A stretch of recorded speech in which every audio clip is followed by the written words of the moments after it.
Assalamu alaikum to everyone. I am going to discuss an approach to long case.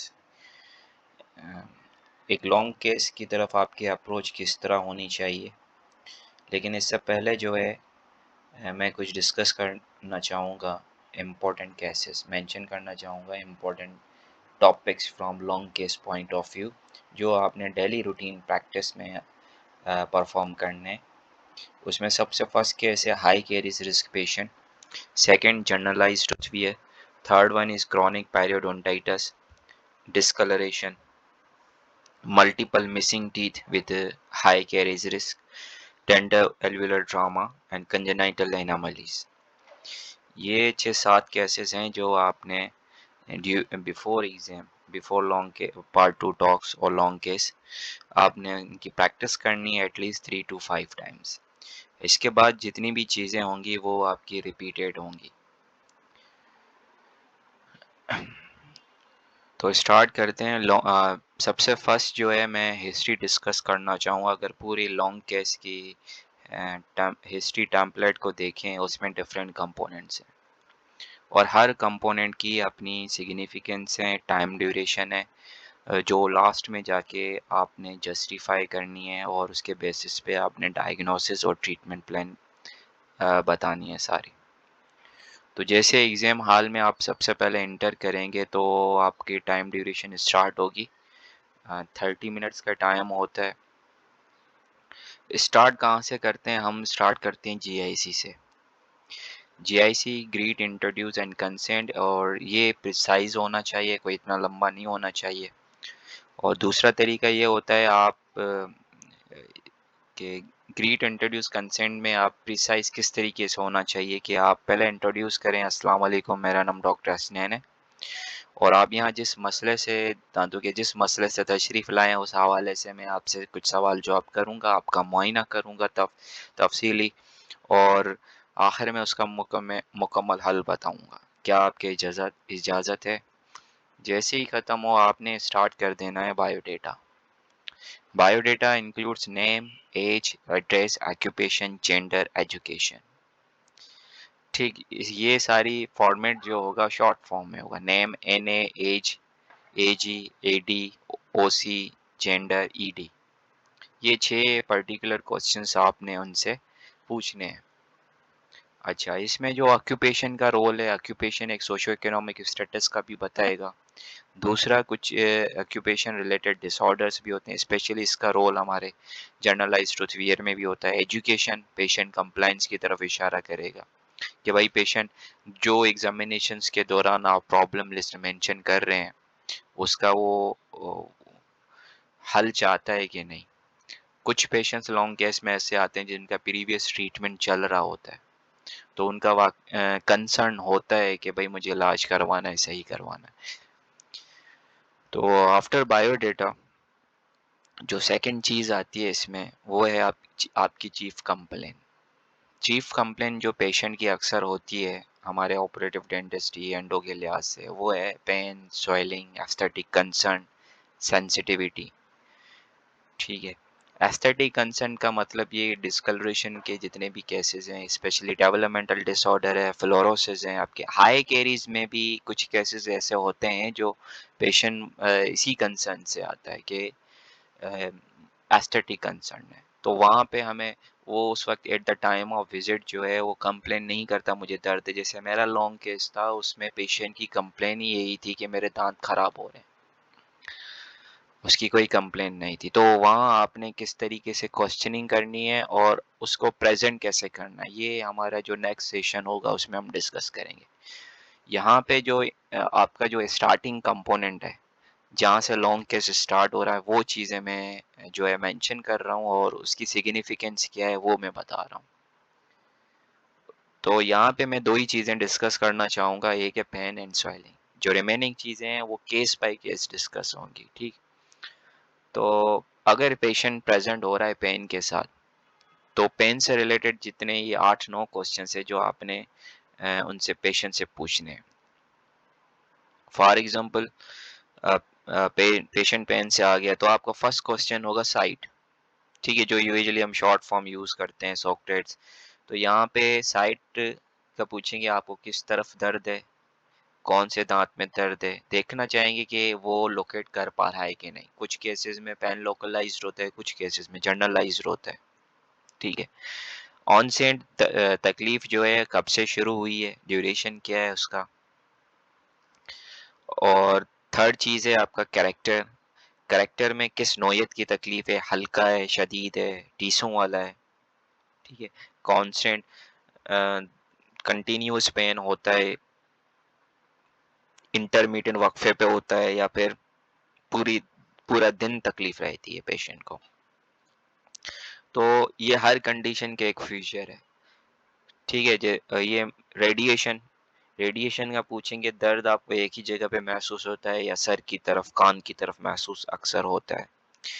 Then associated symptom, उसके साथ जो है आपको सूजन वगैरह हुई हो, कोई पीप वगैरह आई हो।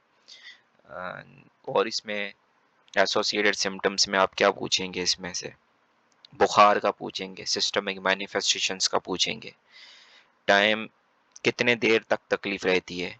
अगर पेशेंट की कंप्लेन ये है कि मुझे ठंडा पानी पीने से तकलीफ होती है अक्सर, तो फिर पूछेंगे ठंडा पानी पीने के बाद कितनी देर तक तकलीफ रहती है। Means you will have to identify its lingering, non lingering response. उसके बाद जो है एग्जरबेटिंग फैक्टर्स है, किन चीज़ों से तकलीफ बढ़ती है। अब बढ़ती किन चीज़ों से, कोई पेशेंट कहता है हाथ दबाव के वक्त बढ़ती है, कोई कहता है कि रात को जब सोता हूँ तब बढ़ती है, ठंडे पानी से बढ़ती है, या फिर गर्म चीज़ से खाने से। Relieving factor usually ask about medications, और ये भी पूछें आप यहाँ आने से पहले कोई दवाई खा कर आए हैं। Then severity score. Severity score आप पेशेंट से पूछेंगे जिस तकलीफ से आप आए हैं। अगर इस तकलीफ को, इसकी शिद्दत को आप 1 से 10 में से कोई नंबर देना चाहें तो कितने देंगे। तो ये बेसिक क्वेश्चंस हैं जो आपने ड्यूरिंग हिस्ट्री टेकिंग जो है आपने पेशेंट से पूछने हैं। ठीक है। इसके अलावा जो है सेकंड चीज़ जो हमारी यहाँ आ रही है वो है patient presented with complain of soiling. ठीक है। यूजुअली पेशेंट सॉइलिंग, या तो वो सॉइलिंग की हिस्ट्री पास्ट में बताते हैं कि मुझे इससे पहले शिद्दत एक सूजन हो गई थी, उसके बाद मैंने एंटीबायोटिक्स खाई। ठीक है। तो वो एसोसिएटेड सिम्टम्स में वो इशारा करेगा इस चीज़ का। लेकिन क्वेश्चंस ये होंगे कि आपके ये सूजन कब से हुई थी, वो प्रोग्रेसिव इन नेचर थी, बढ़ती हुई महसूस हुई थी, सूजन कम हुई है, सूजन के बाद कोई पीप वगैरह आई दाढ़ में से, या कोई दांत आपका हिलता हुआ महसूस हो रहा हो, ऐसा लग रहा हो गिर रहा हो। और सूजन अगर एक्स्ट्रा ओरल होती है तो उसमें फिर आपने उसका कलर चेंज किया पूछना है, फीवर का पूछना है, साइट साइट यूजुअली देखनी है, क्योंकि सॉइलिंग अगर डिस्क्रिप्शन हमें बतानी है तो उसकी बिल्कुल एक्सटेंशन ज़रूर बताएंगे। अगर सॉइलिंग है, इंट्रा ओरल है या एक्स्ट्रा ओरल है, तो ड्यूरिंग एग्जामिनेशन जो है आपने कंसिस्टेंसी, पेन ऑन पल्पेशन और एक्सटेंशन, ये तीनों फीचर्स आपने देखने हैं और उसको प्रेजेंट करना है। और सॉइलिंग जो है ये हम आगे डिस्कस करेंगे। तो ये यहाँ तक जो चीज़ है, ये बेसिक दो चीज़ें मैंने डिस्कस की, पेन एंड सॉइलिंग। अब इनकी सिग्निफिकेंस अगर लॉन्ग केस से के लिहाज से देखें तो यहाँ पे आपने जो है पेरिएपिकल कंडीशंस, पल्पल कंडीशंस, एंडोपेरियो लीजन्स। ठीक है। जो एक्यूट एपिकल एब्सिस है, क्रॉनिक एपिकल एब्सिस है, इनके क्लिनिकल रेडियोग्राफिकल फीचर्स जो हैं वो आपके माइंड में होने चाहिए, ताकि जब ये क्वेश्चंस आप पूछें तो एक provisional diagnosis on the spot वहाँ पे बना लें। तो डेफिनेटिव डायग्नोसिस यूजुअली जब आप उस क्वाड्रेंट में पहुंचेंगे during examination, heart tissue examination, investigation मांगेंगे, तो आपकी डेफिनेटिव डायग्नोसिस होगी। लेकिन जो इम्पोर्टेंट फीचर्स हैं जो आपको ये इशारा दे रहे हैं कि भाई ये मुझे एक्यूट एपिकल एब्सिस का on the basis of symptoms लग रहा है, तो आप ए शॉर्ट फॉर्म लिख दें, वहाँ प्रोविजनल डायग्नोसिस वहाँ पे आप बना दें। इस कंपोनेंट की जो सिग्निफिकेंस है, इसमें जितना आप वहाँ पे क्वेश्चनिंग करेंगे, उन क्वेश्चनिंग के थ्रू आप सपोर्ट करेंगे अपनी प्रोविजनल डायग्नोसिस को, वो आगे चल के इतना आपका टाइम सेव होगा। सारी चीज़ें जो है लॉन्ग केस में हम लास्ट टाइम पे नहीं छोड़ सकते कि भाई ये आखिर में मैं कर लूँगा। आपने रिफ्लेक्सेस अपनी ड्यूरिंग प्रैक्टिस ऐसे बनाने हैं कि आप साथ-साथ जो चीज़ें जो है पूछ रहे हों, एग्ज़ामिनेशन कर रहे हो, तो वहाँ पे आप एटलीस्ट बना दें, डायग्नोसिस बना दें, इम्पोर्टेंट फीचर्स नोट कर दें ताकि आप भूल नहीं जाएँ। बाकी रही बात जनरलाइज सेंसिटिविटी की, और दूसरी चीज़ अब मैंने एस्थेटिक कंसर्न डिस्कलरेशन, वो केस रिलेटेड जब डिस्कशन होगी तो उसमें मैं वो चीज़ें बताऊंगा सेंसिटिविटी के लिहाज से। ठीक है, तो यहाँ तक जो है हमारा, उसके बाद जो है जैसे ही ये क्वेश्चनिंग हो गई, हम उसी दौरान पेशेंट से पास्ट डेंटल हिस्ट्री लेंगे। और dental history, past dental history usually relies on dental procedures. ठीक है, previous dental treatment, patient's response to the treatment, root canal treatment है, एक्सट्रैक्शन है, रेस्टोरेशन है, लास्ट डेंटल विजिट है। फॉर एग्जांपल, अगर आप एग्जामिनेशन कर रहे हैं और रेस्टोरेशन हुई हुई है और उसी दांत की उन्होंने आपको हिस्ट्री बता दी कि रूट कैनाल करवाई थी, तो आप एग्जामिनेशन के दौरान पूछेंगे भाई रेस्टोरेशन के बाद प्रीवियस डेंटिस्ट ने आपको क्राउन का मशवरा दिया कि नहीं। ठीक है, अगर रेस्टोरेशन में कोई आप इवेल्युएशन कर रहे हैं, वहाँ सेकेंडरी कैरीज है, लीकेज की वजह से स्टेनिंग है, तो आप पेशेंट को ड्यूरिंग एग्जामिनेशन ही बता दें। वो एज अ काउंसलिंग आपकी चीज़ें चलेंगी कि पेशेंट को काउंसिल करेंगे कि भाई ये आपको इस फीलिंग में, इस दांत में कोई दर्द वगैरह है नहीं है, तो फिर भी ये बताना चाहूँगा कि ये फीलिंग आपकी ख़राब हो गई है, ये रिप्लेस होगी, उसके बाद आप कैप लगवाएंगे। तो डेंटल हिस्ट्री की जो है ये सिग्निफिकेंस होती है। एक्सट्रैक्शन है, एक्सट्रैक्शन पूछेंगे दांत वगैरह निकलवाया, रीज़न के रीज़न जाने कि भाई दांत निकलवाया क्यों है, खुद ब खुद गिरा है या दर्द की वजह से निकलवाया या कीड़ा लग गया उसमें। तो एक कैरीज रिस्क स्टेटस पता लगता है इन चीज़ों से। दूसरा ये इनकी हेल्प मिलती है स्टेजिंग एंड ग्रेडिंग में, वो पेरियो कंपोनेंट अलग है हमारा। तो लास्ट डेंटल विजिट आपने कब किया, क्यों क्यों किया, रूट कैनाल करवाई है तो उसके फौरन बाद कोई तकलीफ वगैरह तो नहीं हुई। तो ये जस्ट एक सिग्निफिकेंस है आपकी डेंटल हिस्ट्री की।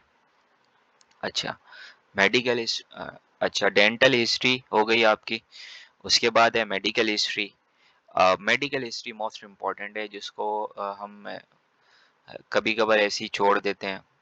इसकी सिग्निफिकेंस मोस्ट बड़ी इम्पोर्टेंट है। ठीक है, सिस्टमिक डिसऑर्डर्स मोस्ट इम्पोर्टेंट है। सिस्टमिक डिसऑर्डर्स यूजुअली हमारी जो डेली रूटीन प्रैक्टिसेस में जो सिस्टमिक डिसऑर्डर्स हैं, वो डायबिटीज़ है, अस्थमा है, रेनल पेशेंट है, लिवर डिसऑर्डर्स है, कार्डियोवास्कुलर डिसऑर्डर्स हैं पेशेंट्स के, ऑस्टियोपोरोसिस का है।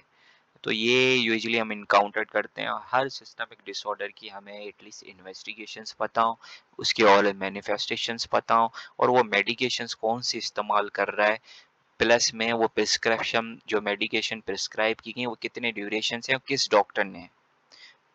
ठीक है, तो आप जब इस कंपोनेंट पे पहुंचेंगे तो आपका जो है फर्स्ट जो है यहाँ पे इन्वेस्टिगेशन आप मांगेंगे, तो यहाँ पे होगी I would like to review the medical records और प्रिस्क्रिप्शन ऑफ द पेशेंट।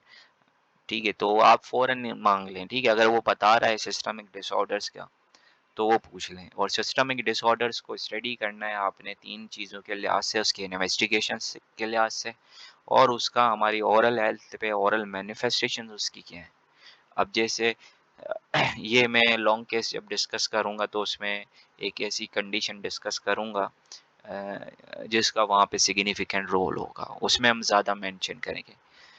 तो उसके बाद एलर्जी, किसी दवाई से एलर्जी, खाने पीने की चीज़ से कोई एलर्जी तो नहीं है आपको। सिस्टमिक डिसऑर्डर का इस तरह पूछना है कि आपने शुगर, ब्लड प्रेशर, दिल या खून की बीमारी, काला पीलिया, गुर्दों की बीमारी, झटकों की बीमारी हो, आपको जलन हो, गैस्ट्रोएसोफेगल रिफ्लक्स डिजीज हो।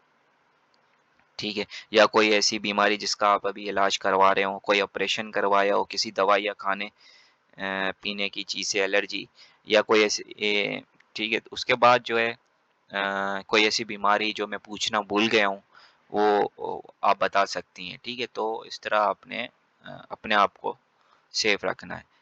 तो उसके बाद मेडिकेशंस है, मेडिकेशंस का पता होना चाहिए, ज़ीरो स्ट्रेम या कौन सी मेडिकेशंस करवाती हैं आपने।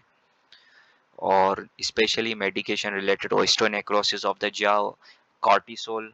ठीक है, अस्थमा में जो मेडिकेशंस यूज़ हो रही हैं उनका जो है एडवर्स इफेक्ट्स क्या होगा, आप उसको मैनेज कैसे करेंगे। अगर एपिलेप्सी की मेडिकेशंस ले रहा है तो उसका रोल क्या होगा, एपिलेप्सी की जो मेडिकेशन वो क्या क्या चीज़ें करवाती हैं, और आप उसकी आपका प्रिवेंटिव प्रोटोकॉल उस केसेस में क्या होगा। तो ये एक चीज़ है जो हमें करनी चाहिए ड्यूरिंग प्रैक्टिस।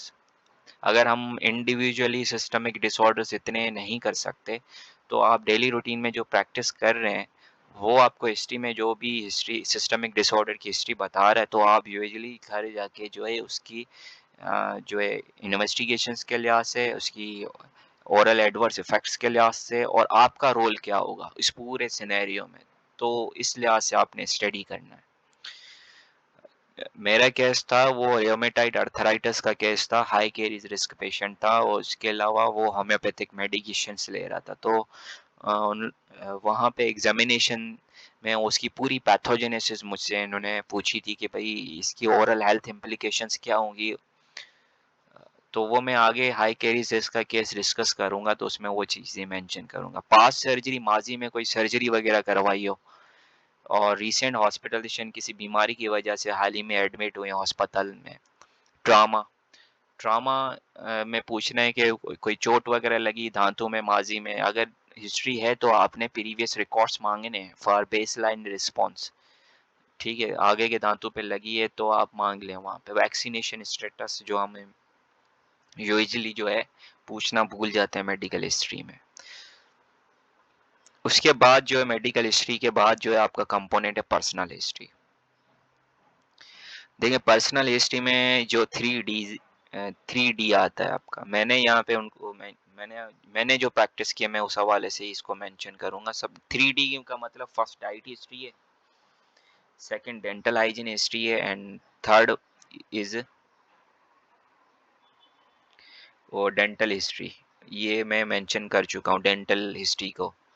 तो यहाँ पे मैं जो चीज़ जो पर्सनल हिस्ट्री में मैं जानना चाहूँगा कि आप खाने पीने की चीज़ों में मीठे का इस्तेमाल करते हैं, सोडा बोतल्स का इस्तेमाल करते हैं आप, ठीक है, या ऐसी चीज़ों का इस्तेमाल करते हैं जो दांतों को चिपकती हों, ठीक है। तो मीठी में कितना करते हैं, दिन में चाय कितनी दफ़ा पीते हैं, सोडा बोतल्स का इस्तेमाल।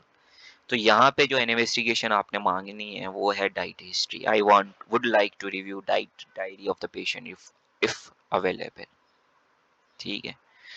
उसके बाद जो है oral hygiene practice. Oral hygiene practice आप मैं जानना चाहूँगा कि आपके दांतों की अच्छा, जो भी क्वेश्चनिंग होगी आपने वहाँ पेशेंट के नाम लेके पूछना है। मिस्टर अहमद, मैं जानना चाहूँगा कि आप दांतों की सफाई किस तरह रखते हैं, टूथब्रश जो है किस तरीके से यूज़ करते हैं, पेस्ट कौन सा इस्तेमाल करते हैं, तो ये सारी चीज़ें पूछनी है। डायरेक्शन क्या है उसकी, और इसके अलावा टूथब्रश आप कितने महीनों के बाद यूज़ करते हैं। टूथब्रश के अलावा धागे का इस्तेमाल वगैरह करते हैं एडिशनल, जो भी मेयर्स हैं for the maintenance of oral hygiene वो आपने पूछनी है वहाँ पे। देन जो चीज़ है आपकी वो है स्मोकिंग।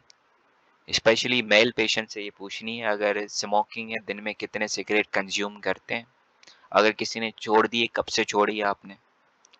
तो ये जो चीज़ें हैं स्पेशली स्मोकिंग, तो उसका ये रोल आएगा, ये इसकी मैनेजमेंट आएगी बिहेवियरल मैनेजमेंट में। जो कंट्रोल फेस होता है उसमें एक स्टेप होता है बिहेवियरल मैनेजमेंट। उसमें आप पैरा फंक्शनल हैबिट्स जो है वो पेशेंट्स को उसके मैनेज करने का तरीका बताएंगे, ठीक है। सिलेवरी फ्लो, स्मोकिंग स्मोकिंग का पूछना है। उसके बाद सिलेवरी फ्लो है। सिलेवरी फ्लो का कैसे पूछेंगे कि आपको खुश्की महसूस होती है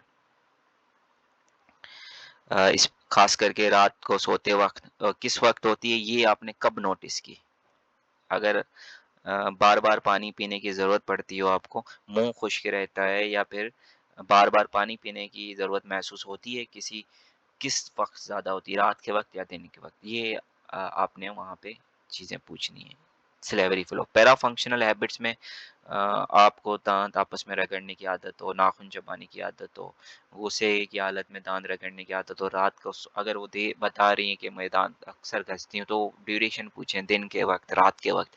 बाज़ अगर पेशेंट नहीं रिपोर्ट करता तो आप पूछें कोई सुबह के वक्त जोड़ में तकलीफ रहती है, तो ये भी एक साइन है पैरा फंक्शनल हैबिट्स की। दूसरी साइंस होंगी वो आपने क्लिनिकल एग्जामिनेशंस के दौरान रूल करनी है, ठीक है।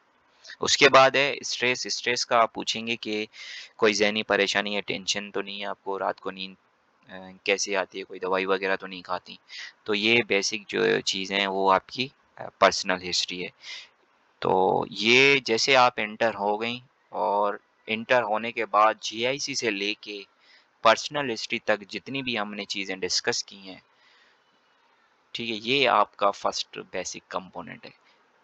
ये चीज़ें वर्बली आपको याद हों, ठीक है। हर कंपोनेंट की अपनी सिग्निफिकेंस है जो मैंने प्रिसाइजली यहाँ पे डिस्कस की है।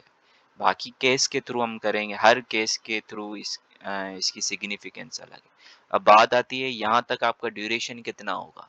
आप इंटर हुए, जीआईसी किया, जीआईसी के बाद बायोडेटा से लेके पर्सनल हिस्ट्री तक जो ड्यूरेशन आपका होगा वो 3 मिनट्स का होना चाहिए। 3 मिनट्स प्रैक्टिस। अगेन कैसे होगा ये?